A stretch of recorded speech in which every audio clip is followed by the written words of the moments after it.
இந்த மாதிரி டைனோசர் உங்களை துரத்துற மாதிரி ஒரு செட் பண்ணணும்னு ஆசைப்பட்றீங்களா?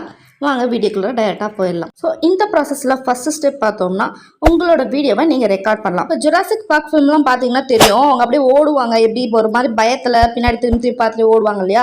ஸோ அந்த மாதிரி நீங்கள் ஓடுற மாதிரி நீங்கள் ஒரு வீடியோ வந்து எடுக்கணும். ஸோ அது எப்படி எடுக்கிறதுக்கு இப்படி தான் எடுக்கணும் அப்படின்னு இருக்கு. உங்களோட பேக்ரவுண்ட் க்ரீனாக இருக்கிற மாதிரி பார்த்துக்கோங்க. அது நீங்கள் ஸ்க்ரீனாக தொங்க விட்டாலும் சரி, இல்லை வந்து பேக்ரவுண்டில் ஒரு நியூட்ரல் கலராக எந்த ஒரு இதுவும் இருக்கக்கூடாது. ஃபார் எக்ஸாம்பிள் ஒயிட்னா ஒயிட் கலரு, ரெட் கலர்னா ரெட் கலரு.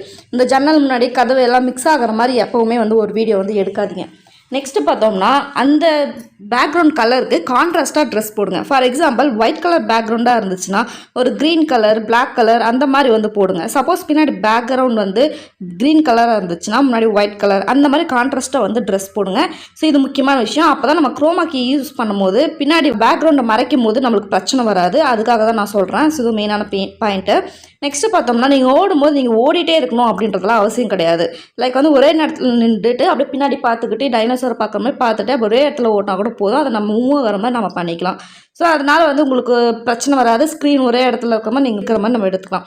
நெக்ஸ்ட்டு பார்த்தோம்னா நீங்கள் வந்து அந்த எடுக்கிற வீடியோ ஷேக்கியாக இருக்கக்கூடாது, ஒரே இடத்துல வந்து இருக்கணும். யாராவது பிடிக்க சொல்லிட்டு நீங்கள் எடுக்காதீங்க. அப்படி எடுத்திங்கன்னா கொஞ்சம் நல்லா இருக்காது, வீடியோ நல்லா வராது. ஸோ அதை மெயினாக வந்து பார்த்துக்கோங்க. ஸோ இந்த மாதிரிலாம் நீங்கள் எடுத்து முடிச்சிட்டிங்கன்னா உங்களோட மெயினான ஒரு வேலையை முடிஞ்ச மாதிரி. நெக்ஸ்ட் ஸ்டெப்பு பார்த்தோம்னா அந்த பேக்ரவுண்டில் அந்த டைனோசர் பேக்ரவுண்ட் வரணும் இல்லையா, நம்ம துரத்துற மாதிரி. ஸோ அதுக்கு நம்ம என்ன பண்ணுறோம்னா, இது வந்து ஃப்ரீ தான். யூடியூப்பில் போனீங்கன்னா அதாவது டைனோசர் சேஸ் பண்ணுற மாதிரி க்ரீன் ஸ்க்ரீன், அதாவது சேசிங் டைனோசர் க்ரீன் ஸ்க்ரீன் போட்டிங்கனாவே நிறைய வரும். நிறைய எக்கச்சக்கமான ஆப்ஷன்ஸ் வந்துருக்கு. அதில் உங்களுக்கு என்ன பிடிச்சிருக்கோ நீங்கள் வந்து தாராளமாக எடுத்துக்கோங்க. எடுத்துக்கிட்டு நெக்ஸ்ட் எப்படி டவுன்லோட் பண்ணோம், ஏற்கனவே வீடியோ போட்டிருக்கேன், அதை பார்த்து போட்டுக்கோங்க. இல்லை டவுன்லோட் பண்ண தெரிஞ்சால் டவுன்லோட் பண்ணிக்கோங்க. ஸோ ஒன்ஸ் டவுன்லோட் பண்ணிட்டீங்கன்னா நம்மளுக்கு மெயினான விஷயம் வந்து ரெண்டுமே முடிஞ்சிச்சு. ஸோ உங்களுக்கு அந்த கத்துற மாதிரி வாய்ஸ்லாம் கொடுக்குறது வந்து பின்னாடி எப்படி கொடுக்கலாம் நான் பார்க்குறேன். இந்த 2 வீடியோ மட்டும் ஃபஸ்ட் எடுத்துக்கோங்க. அதே போல் இங்கே எடுக்கிற வீடியோக்கு பேக்ரவுண்ட்னு ஒன்று இருக்கும் இல்லையா, காடு மாதிரியோ இல்லை ரோடு மாதிரியோ எங்கேயோ ஒரு மாதிரி இருக்கும் இல்லையா. ஸோ அதுக்கு வந்து நீங்கள் உங்கள் வீட்டுக்கு பின்னாடியே வந்து காடு இருந்துச்சுன்னா அதை எடுத்துக்கோங்க. இல்லைன்னு சொன்னால் நீங்கள் டவுன்லோட் பண்ணாலும் டவுன்லோட் பண்ணிக்கோங்க, அது உங்கள் இஷ்டம். ஓகே, வாங்க நம்ம டேரெக்டாக எடிட்டிங்க்கு போயிடலாம். ஸோ எனக்கு பேக்ரவுண்ட் தேவைன்றதுனா அதில் பிக்சபே கொடுத்து அதுக்குள்ளார ஃபாரஸ்ட் பேக்ரவுண்ட் அப்படின்னு சொல்லி டைப் பண்ணால் எனக்கு எக்கச்சக்கமான பேக்ரவுண்ட் வந்து கிடைக்கும். ஸோ அதில் நான் எனக்கு எது வேணுமோ அதை நான் செலக்ட் பண்ணிக்கிறேன். செலக்ட் பண்ணோம்னா அப்படியே டவுன்லோட் ஆயிரும். அப்படியே அந்த பேக்ரவுண்டு பின்னாடி செட் ஆயிரும். நெக்ஸ்ட் பார்த்தோம்னா லேயர் கொடுத்து அந்த டைனோசர் வீடியோ இருக்கு இல்லையா, அதுக்கப்புறம் உங்களோட வீடியோ ரெண்டுமே எடுத்துக்கோங்க. எடுத்துகிட்டு குரோமா கீ கொடுத்து எனேபிள் கொடுத்தீங்கன்னாவே பின்னாடி இருக்க கீ கலர் போயிடும். ஸோ சப்போஸ் வந்து உங்கள் அந்த கீ கலர் வந்து உங்களுக்கு பின்னாடி உங்களோட வீடியோவில் பேக்ரவுண்டில் வந்து பார்த்தோம்னா வேறு ஏதாவது ரெட் கலரோ இல்லை ஒயிட் கலரோ அந்த மாதிரி இருந்துச்சு அப்படின்னு சொன்னோம்னா நீங்கள் என்ன பண்ணலாம்னா அந்த கீ கலருக்கு வந்து க்ரீனுக்கு பதிலாக நீங்கள் அதை செலக்ட் பண்ணிங்கன்னா பின்னாடி என்ன கலர் ஒயிட் கலர் இருக்கா, ஒயிட் கலர் சூஸ் பண்ணிங்கன்னா அந்த பேக்ரவுண்ட் வந்து அப்படி போயிடும். உங்கள் வீடியோ மட்டும் வரும். ஸோ அதை நீங்கள் பார்த்துக்கோங்க. இப்போ உங்கள் வீடியோவும் டைனோசர் வீடியோவும் முன்ன பின்ன கொஞ்சம் லைட்டாக அட்ஜஸ்ட் பண்ணிக்கோங்க. ஸோ அட்ஜஸ்ட் பண்ணிட்டு லைட்டாக அதை நம்ம ப்ளே பண்ணி பார்ப்போம். ஸோ ப்ளே பண்ணி பார்த்தோம்னா எப்படி இருக்கும்னா 2 பேரும் ஒரே இடத்துல ஓடுற மாதிரி இருக்கும். நீங்கள் பார்த்தீங்கன்னாவே தெரியும் 2 பேர் ஓடுறாங்க. அதாவது உங்கள் வீடியோ டைனோசர் ஓடுது, பட் 2 ஒரே இடத்துல ஓடுற மாதிரி இருக்கும். அதுக்கு என்ன பண்ணலான்னு சொன்னோம்னா அதுக்கு தான் கீ ஆப்ஷன் வந்து யூஸ் பண்ண போகிறோம். ஸோ நம்ம ஃபஸ்ட்டு என்ன பண்ணலாம், டைனோசருக்கு வந்து கீ ஆப்ஷன் வந்து கொடுக்கலாம். கீ ஆப்ஷன் கொடுத்து அந்த ப்ளஸ் பட்டனை கொடுக்கணும். அதே மாதிரி டைனோசர் லைட்டாக நகர்த்தணும். அந்த மாதிரி ஒவ்வொரு ஸ்டெப்பாக நகர்த்தணும். அதே மாதிரி ப்ளஸ் கொடுக்கணும், கீ கொடுக்கணும். கீ ஆப்ஷனில் அந்த டைனோசர் நவுத்தணும். இப்படி ஒவ்வொரு ஸ்டெப்பாக நீங்கள் நகர்த்திட்டு வந்தீங்கன்னா கடைசி அந்த டைனோசர் கடைசி அந்த ஃப்ரேமுக்குள்ளார கடைசி வர வரைக்கும் இதே மாதிரி நீங்கள் இங்கே வந்து ஒவ்வொரு பாயிண்ட்டாக நீங்கள் ஆட் பண்ணிக்கிட்டே வரணும், மூவ் ஆகிற மாதிரி.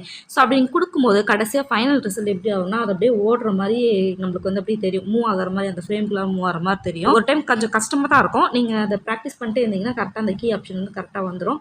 ட்ரை பண்ணி பாருங்கள்.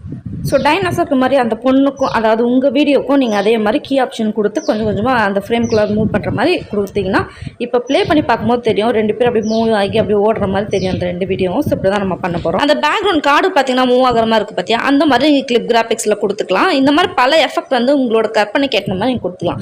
நெக்ஸ்ட் பார்த்தா சவுண்டு முக்கியம் இல்லை, கொஞ்சம் ஹாரர் சவுண்டு. ஸோ ஆடியோக்கு போனீங்கன்னா உள்ள நிறைய ஆப்ஷன் வந்து நம்மளுக்கு கிடைக்கும். அப்படி இல்லைனா பிக்சபேயில் கூட நீங்கள் தாராளமாக டவுன்லோட் பண்ணிக்கலாம். பேக்ரவுண்டுக்கு வந்து காப்பிரைட் இல்லாத மாதிரி நான் டவுன்லோட் பண்ணி நான் ஆட் பண்ணிக்கினேன். நெக்ஸ்ட் பார்த்தீங்கன்னா அந்த கத்துற சவுண்டு வேணும் இல்லையா, அதுக்கு வந்து நீங்கள் வந்து உங்கள் வாய்ஸ் ஓவர் ரெக்கார்ட் பண்ணிக்கோங்க. இல்லைன்னு சொன்னோம்னா நம்ம இதே போல் SFXல போனீங்கன்னா ஸ்க்ரீன் கத்துறது மாதிரி இருக்கும். அந்த ஸ்க்ரீனில் போய் நீங்கள் செலக்ட் பண்ணிக்கலாம். அதே போல் அந்த தண்டர் எஃபெக்ட்லாம் வந்துச்சுல இடி இடிக்கிற மாதிரி, அதெல்லாம் வந்து லேயரில் ஸ்டிக்கருக்குள்ளே போனீங்கன்னா நிறையவே ஆப்ஷன்ஸ் இருக்குது. அதையும் நீங்கள் டவுன்லோட் பண்ணிக்கோங்க. இதுக்கு மேலே உங்களோட கற்பனை தான். மானே தேனே பொன்மானே என்னென்னலாம் போடணுமோ எல்லாமே போட்டிங்கன்னா அவ்வளோதான், வீடியோ ரெடி. ஸோ இப்படி தான் வந்து நீங்கள் டைனோசர் உங்களை துரத்துற மாதிரி நீங்கள் வீடியோ வந்து பண்ண போகிறீங்க. ஸோ இதுக்கு மேலே நீங்கள் எதாவது எக்ஸ்ட்ராவோ ஆடியோவோ ஏதோ ஒன்றால் போட்டுக்கலாம். ஸோ இப்போ ப்ளே பண்ணி பார்த்தோம்னா தெரியும் அந்த வீடியோ கரெக்டாக அப்படியே அந்த பேக்ரவுண்ட் மூவிங், அந்த டைனோசரை துரத்திட்டு போகிறது, அந்த சவுண்டு வந்து எல்லாமே வரும். ஸோ கடைசியாக வந்து நம்ம வீடியோ முடிஞ்சாச்சு. நெக்ஸ்ட் நம்ம எக்ஸ்போர்ட் பண்ணிக்கலாம். இப்போ நம்ம ரெடி பண்ண வீடியோ எப்படி இருக்குன்னு பார்க்கணும் இல்லையா? வாங்க பார்க்கலாம்.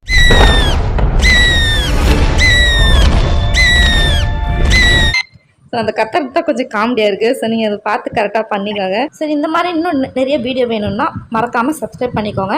அப்படியே லைக் பண்ணிக்கோங்க, ஷேர் பண்ணிக்கோங்க, கீழே கமெண்ட் பண்ணுங்கள். உங்களை நெக்ஸ்ட் வீடியோவில் மீட் பண்ணுறேன். பாய்.